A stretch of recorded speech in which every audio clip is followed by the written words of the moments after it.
Hello and welcome to my spoiler review of the FNAF movie. If you came here from my spoiler-free review, hello. If not, hey, there's a spoiler-free review. You should go check it out. After the jump scare, be prepared for spoilers. So now's your time to go click. So overall, I was trying my best to break down how to do this review. Because I could just go on a tangent on any little thing, but I wanted to be more particular, more precise. So I broke it down: horror, lore, FNAF, and next. That's my categories for them. We're gonna focus. Keep it focused on our spoiler review of this. The movie itself, I give it 3.5 out of 5 stars. Why? Because it was so close to being great, but just missed the mark. And it's not that it was bad. It was good. It was a good movie by itself. If you want to know how I feel for the overall movie, definitely check out my spoiler-free review because I cover that extensively there. But this movie lacked horror except for a few scenes. Like, it had the scenes with murder and hiding, and that Freddy chomp was fucking amazing. But it missed a lot of that like anxiety that you get from the games, the constant anxiety and jump scare. Instead you had these very quick short few moments within it that felt like a horror movie. And with a game that is definitely horror based, you would think you would have more of that. And I understand you can't have a lot of jump scares because the jump scares happen when you die. So it would be like everyone's dying every 10 minutes. You can't have that. Or can you? You know what? Kill off NPCs. I don't care.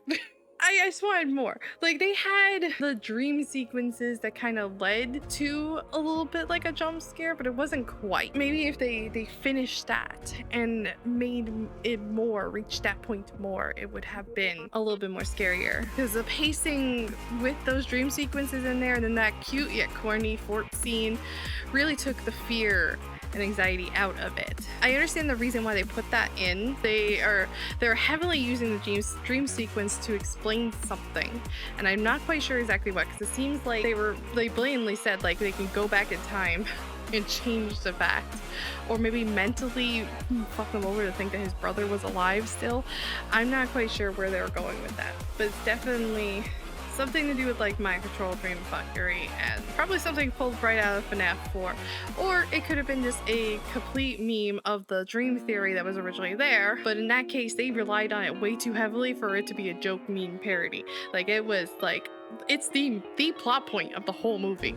And the corny fort scene, like, I understand that's to make us feel like, oh, they're just children, oh, they're getting close, they're friendly, oh, they're good people, they're good animatronics, they're not bad. I understand that's why it was supposed to show us that and everything, but it made us not scared of them, honestly. We also got to see, I feel like, too much of them doing good things and not enough of them being scary and doing the scary things.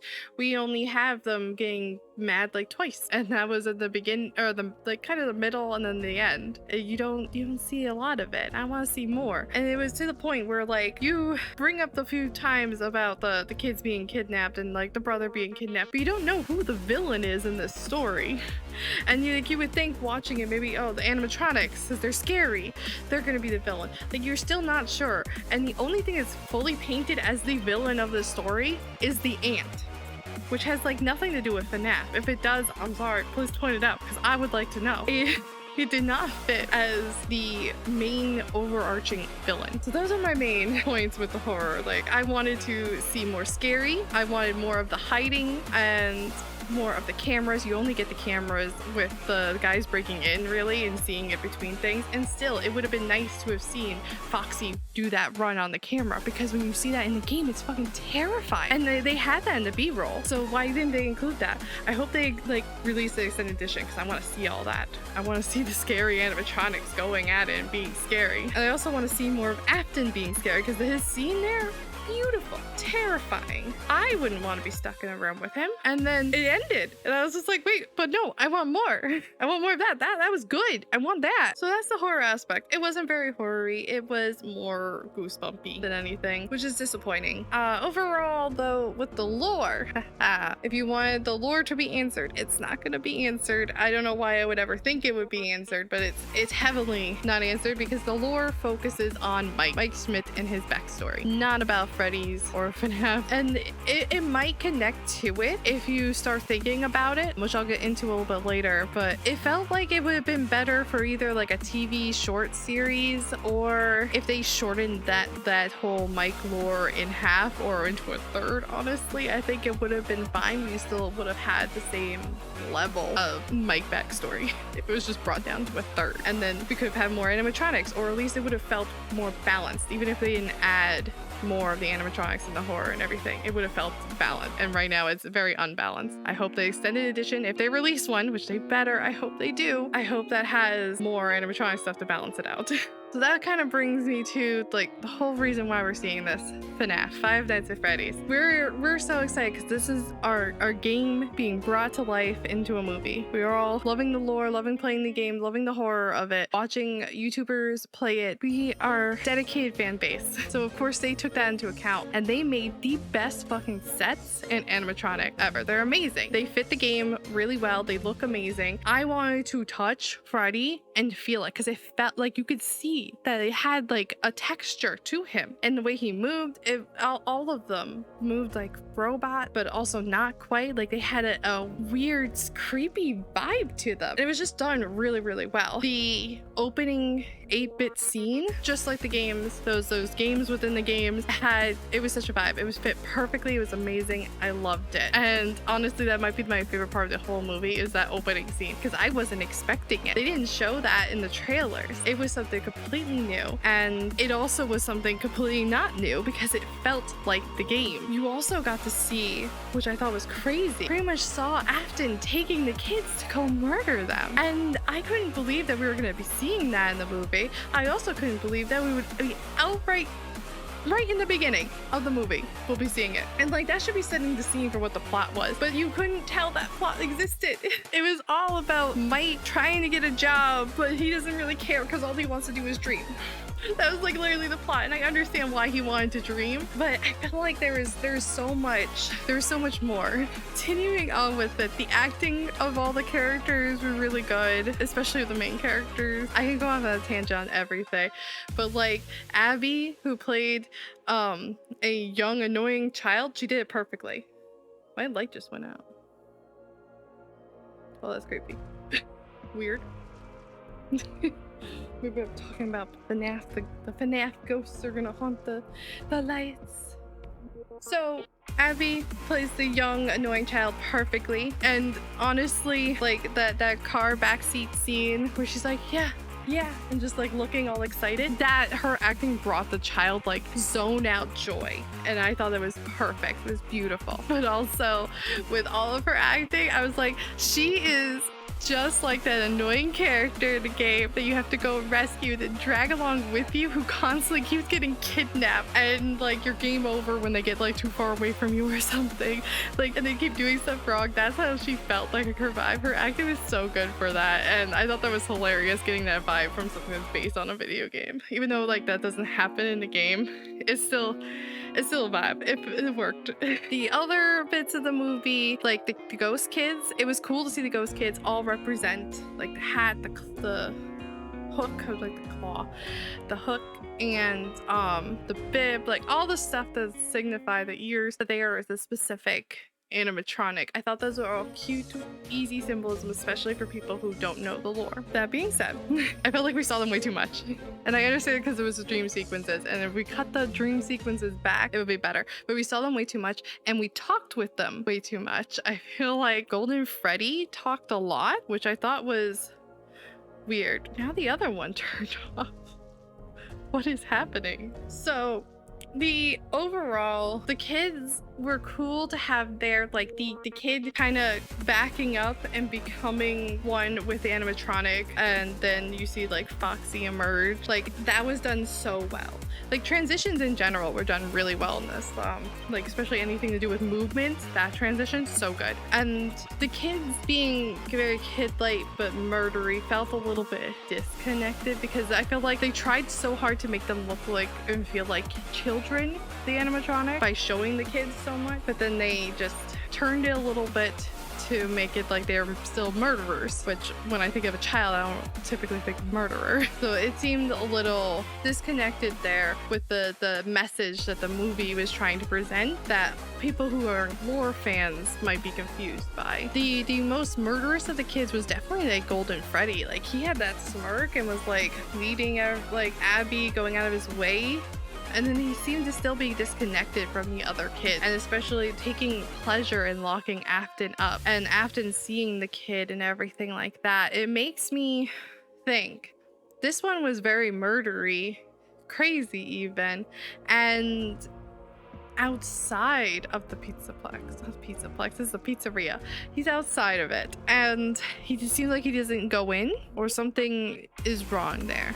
Maybe he's not able to go in, which is interesting because he still manages to get into the dreams. He affects the room with like the it's me and the lights and everything. So it seems like he's connected, but also not. So that makes me think he's not one of the fake animatronic kids. He's also blonde, which could be in relation to being Golden Freddy. But Vanessa being announced as Afton's daughter, which was a weird yet interesting plot point, because then it kind of connects how Security Breach Vanessa seems like she is a stand-in for Elizabeth slash baby. So it kind of like affirms that further, but then this child might be her brother. This one might be the crying child, the one that's like so angry now and vengeful, the first to die, the first to go into a Freddy and get snapped. And it's not the same Freddy that we saw. Maybe it's a different Freddy, and that's why it's also like that disconnect there. He's Golden Freddy.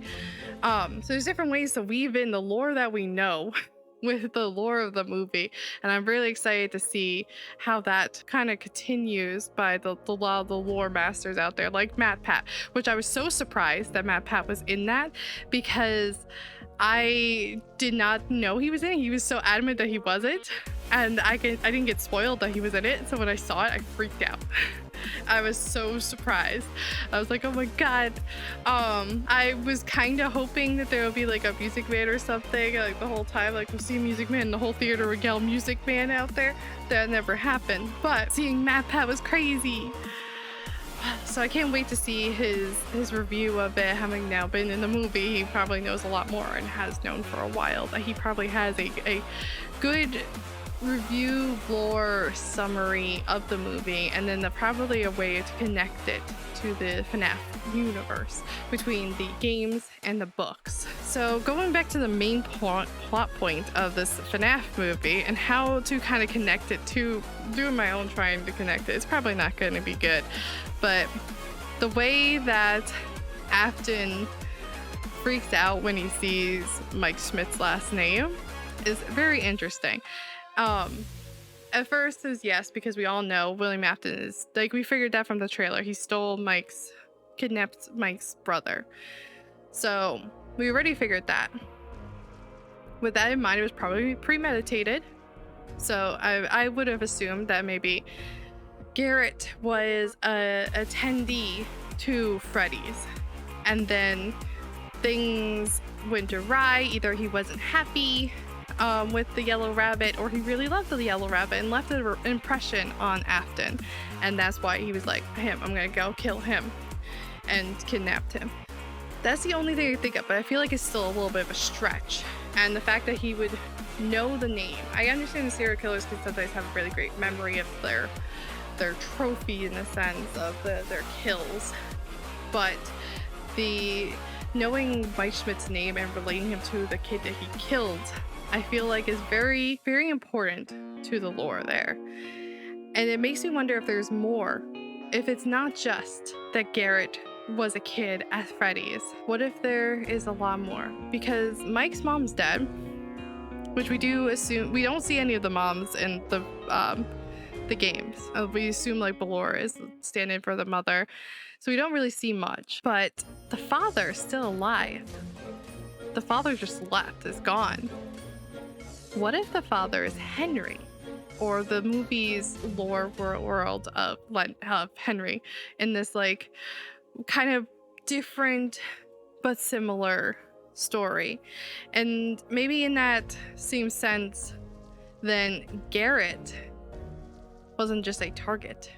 Garrett was like Charlie, to kind of get back at Henry, or because he was angry at Henry or something. And maybe that was one of the reasons why Mike's father left. Maybe he felt he was in danger to his children. There's so many levels. Maybe he blamed himself and fell into alcoholism. There's a lot that could be happening that we don't really know with the parents. And I feel like they were cast as separate characters.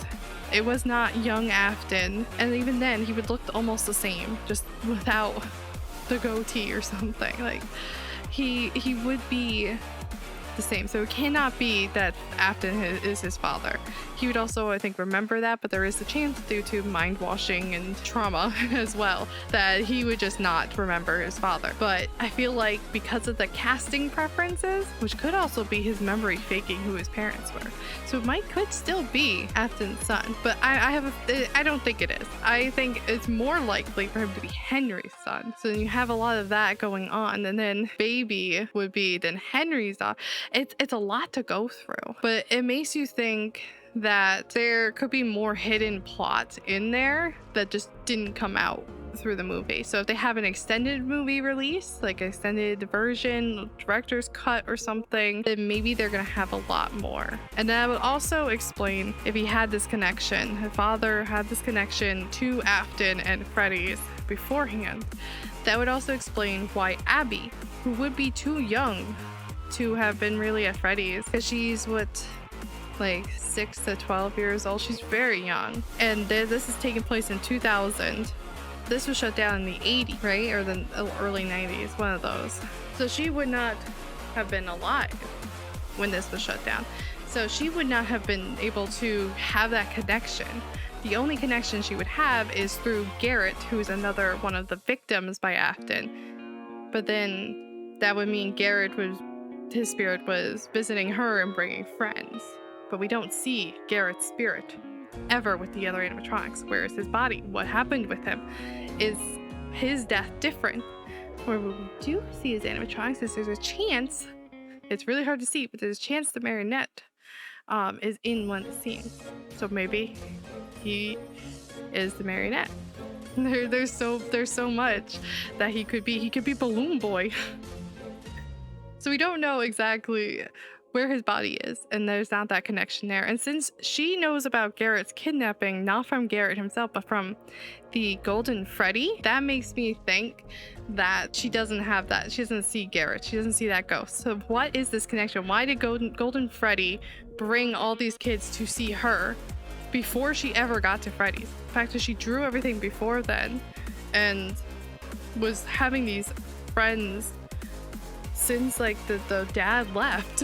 Maybe the dad brought her there. Maybe the dad has a connection. Maybe the dad brought her to the secret laboratory underneath the house. Maybe he brought her to sister location. Maybe she's a mimic all along. Oh my god, imagine if I'm right on that. That'd be hilarious. You didn't expect it at all. She's a mimic in the body. So there's a lot of that connection that could possibly be made. And like, again, I can't wait to see the lore masters of FNAF just go at this, especially Matt Pat. So overall, I think the movie has a lot of potential, missed the mark, and I'm hoping that they'll have another release of it, but that's edited. I would like more horror, so maybe going forward they'll make it actually scary and less like a movie, a comedy. It's a movie. Goosebumps. Like, I want more. I want the horror. I want to be scared. I want to be screaming. I want to pee my pants at the theater, and I wasn't doing that. Like, I think I jumped from the very first Balloon Boy one jump scare, and like that was it from the jump scare. So I did like the randomness of Balloon Boy, and the little bit of annoyingness with it too, because it fits his character. But I'm excited for what they have next, and they put a lot into this that can lead up to something else that are from the games, inspired by the games, such as at the end credits you have the Marionette's music box playing, and then the "Come Find Me" that it says. Like, there's so much there. Is it the Marionette saying to come find me? If the Marionette is Garrett, then it could be trying to get Mike and Abby to come find him. Like you want to see me, you want to help me, you want to find me, come find me. So that would be really cool. You also have Balloon Boy popping up again in like the kind of post-credit scene, mid-credit scene, which could hit to like the later games. And you also have Afton twitching, which is like the exact twitch from the FNAF 3 trailer, so that would be really cool. And you also have Abby at the end mentioning that no one is taking care of her friends anymore and how sad that makes her and she wants to go visit them. And that could be leading up to Pizzeria Simulator, of him taking in the animatronics, remaking the pizzeria, and just taking care of them, which could be in honor of Abby if she died. So my thinking is the second movie is going to be more sister location, and then the third movie is going to be more Pizzeria Simulator. So this first one was more like FNAF 1 more than anything. Had aspects from other things, but it was more FNAF 1 inspired. So then we'll have sister location. Maybe he finds out more about his father and the connection to Afton. And then Pizzeria Simulator, where we burn all the animatronics. But if we do sister location, I feel like the end of that movie would be so cool to see Mike get scooped. I want to see him get scooped. And it would be really cool if like it turns out baby is Abby and he lost his sister. Like I don't want her to die. Like the whole time I was like, I really hope she doesn't die. I really hope she doesn't die. But also I was kind of disappointed that she didn't, because I like the risk of killing off those main characters. I like the emotion I get out of that and how scary and horrible it is. And that's what the games brought. The main characters die. Like it's crazy. And that's something that the game had there, and you don't really have that in the movie because the main characters have more armor. They're fine. So I'm hoping in the second one they take that risk. But overall, I love what they're doing. The sets, the animatronics, beautiful. I love that it wasn't all just CGI. There was like no CGI almost. And it was so nice, so neat, so clean, and so spooky. I wanted to touch Freddy. It was so good. And I love the 8-bit kind of call back to the games within the games to help explain and show things and also give hints, but also be kind of like a little Easter egg for the fans. And I love the ending scene with Afton. We saw the spring locks. We could not have asked for anything more. I think that's the one thing we all agreed upon that we wanted to see. We wanted to see him get spring locked, and we did. And it was pretty much just like it was in those 8-bit games within the game. And the only thing is that we didn't have the spurt of blood, which could be possible because of the rating. I would have liked that spurt of blood. It wasn't a very horror movie, so like they could have added a little bit more. But overall, I think it was a great movie, but could have been better. So I gave it a 3.5. Tell me in the comments. There's tons of Easter eggs and things that I didn't mention here, but feel free to mention them in the comments. Let me know what you think. Let me know if you agree. Let me know if you disagree. If you figured out lore things, please tell me in the comments because I would love to know. I want to know more. I want the lore!